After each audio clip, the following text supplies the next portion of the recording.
Hey everyone, it's so nice to see you. Well, not really, couldn't really see you because I'm the one you're watching. But anyway, it's so nice to do a vlog again for today.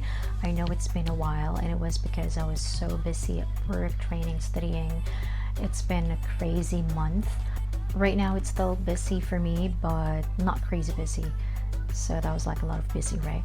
Anyway, so for today's video, I decided to talk about my monthly expenses, mainly about my bills.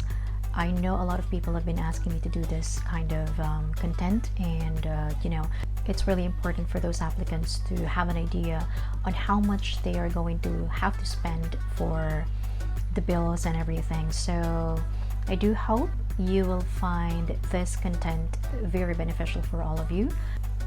I am living, by the way, within London, so as you know, it could be very expensive in here compared to other areas such as the countryside, but hopefully at least you will have a gist of how much you will need to pay for your monthly expenses. So without further ado, let's get started. Alright, so let's begin with the house rent. Currently, I am living in a 4-bedroom flat. So I am located in Zone 6, that is still within London, but almost outside London.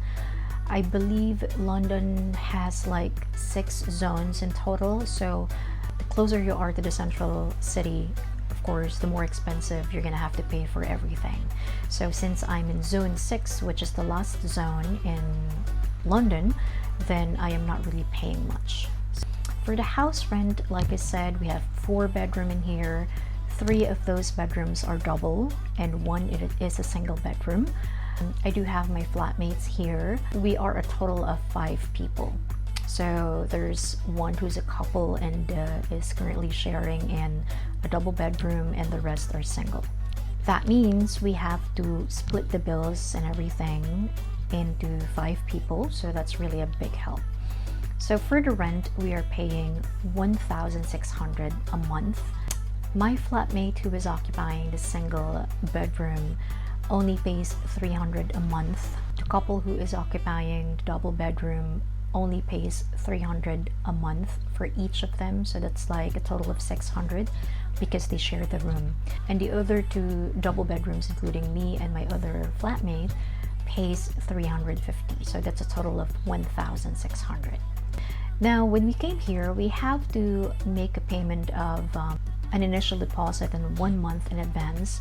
So for those people who are, coming here in the UK, it's very important that you prepare an advance payment for the rent. The next one is the internet. Of course, it's very, very important that you have a Wi-Fi. Well, it really depends on you, but for us, we decided to set up our own Wi-Fi. I think our provider is Virgin Media, and we do pay £28 for that. So for my expenses, I am paying £5.6 monthly for my internet. Next is the electricity. So the provider that we're using right now is Octopus. Some of my friends who's living here in the UK have recommended this because it's one of those providers that offers the cheapest ones, and we are only paying £98 monthly. It's a fixed rate. For me individually, I do pay £19.6 for that. It can get really confusing sometimes when it comes to the bills here.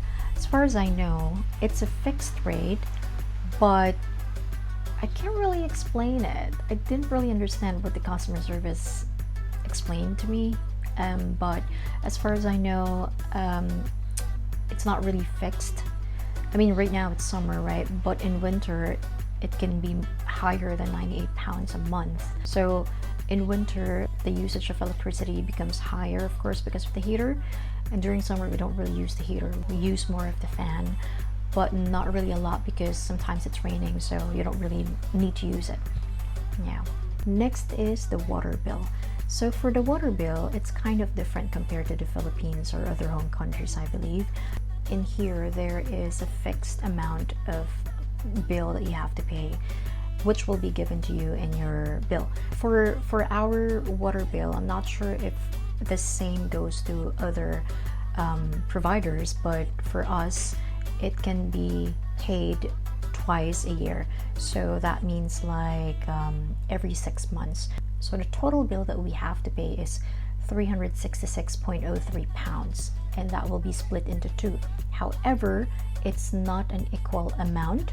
The first time that we had to pay the bill for the first 6 months, it was 189 pounds or something, and we had to split that into 5. So for that, I had to pay 37.99 pounds, and that's good for 6 months. I don't have to worry about paying it monthly because the first 6 months has already been paid. Now for the next 6 months, we have to pay 176.07 pounds. Again, that's going to be split into 5 people. So I'm not really sure why it was not equally split, but I guess we just have to follow. I mean, it was written in the bill, but I forgot why it worked that way. Next bill that we are paying is the council tax. Now, I believe the council tax would depend on the area where you're living. So again, if you're living within London, the council tax would be higher. If you're wondering what is a council tax, okay, council tax is actually an annual charge that is billed to residents by the local council, and this payment is actually used for the services that we use in the community, such as for example, the street lights, the rubbish collection, even libraries, street cleaning, stuff like that. So imagine you're living in a condominium, and within that community, you have to pay monthly for the services of the maintenance, of the cleanliness of the surroundings. So that is like the council tax. So the council tax is actually being paid monthly, actually for 10 months, and the next 2 months is actually not counted, meaning we only have to pay monthly for 10 months, and the 2 months is not paid at all. And again, I don't really know why, or maybe I'm just feeling lazy to research about it, but basically that's it. We only pay for 10 months, and that's monthly. So how much do we pay for that? Here in London, we are paying 194 pounds per month, 4-hour flat. And if you're going to divide that into 5, that will be 38.8 pounds. So it's actually not that cheap. All right, lastly, the phone bill. So this is actually optional. Recently, I broke my phone. Let me show you.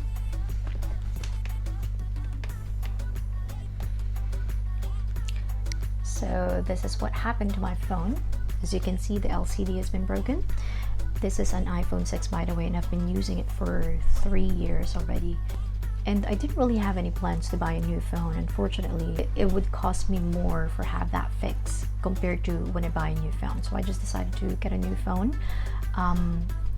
There was an offer under health service discounts. I grabbed that opportunity, and I am paying like almost 40 pounds for the phone and for my data as well. So the contract is like 24 months, which is not really bad for me. I just really need a new phone. That's all about it. All right, so that is the breakdown of my monthly bills.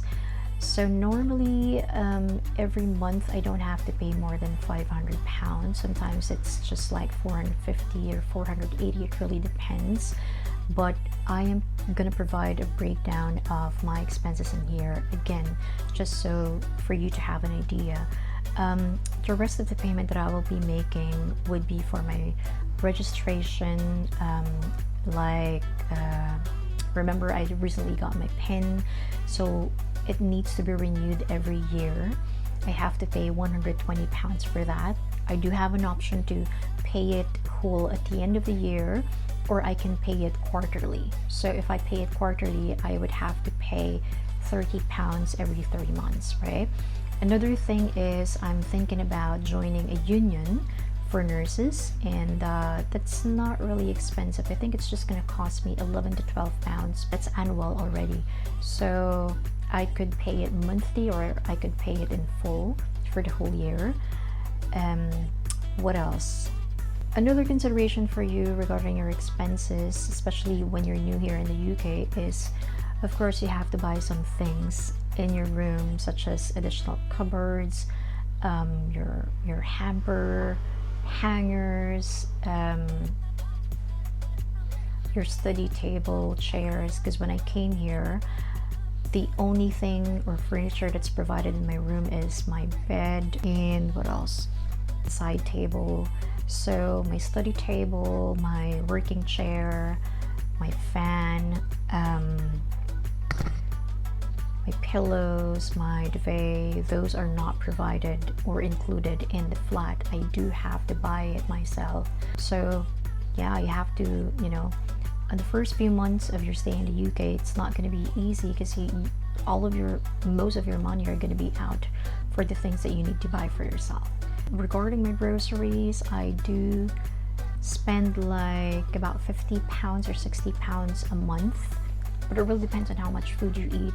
As for me, I don't really eat a lot of rice. I have meat and salad or bread or egg. I'm really that's really enough for me. Sometimes I do indulge in ice creams, so sweet treats for myself, and that's not really much. It really depends on how you manage your money. So roughly around let's say £600 for your bills, including your food or any other guilty treats that you want to give yourself, and the rest could be money that you can save for yourself or for your family. I'm not really comfortable sharing with you how much exactly do I get for my salary, but just so you know, just like what I've mentioned in my previous vlog, I'm not getting the minimum payment for the band 5 salary as a nurse because my trust paid for my experience. So as you can imagine, I'm really saving a lot more than what other people can save because my experience has been paid, and I have like 10 to 11 years of total experience, so that's really good. Hopefully I've covered everything. If I did forget something, please just let me know. Just leave a comment, send me a personal message on my social media accounts, and if I do have time, I will definitely reply on all of those messages, okay? I'm really sorry again if I was too busy. I have a lot of things to share with you in the future, of course, to help you with your NMC application, and you know, just to be aware of how it is living here in the UK. Hopefully I'll see you again guys soon. You have a great day. Bye.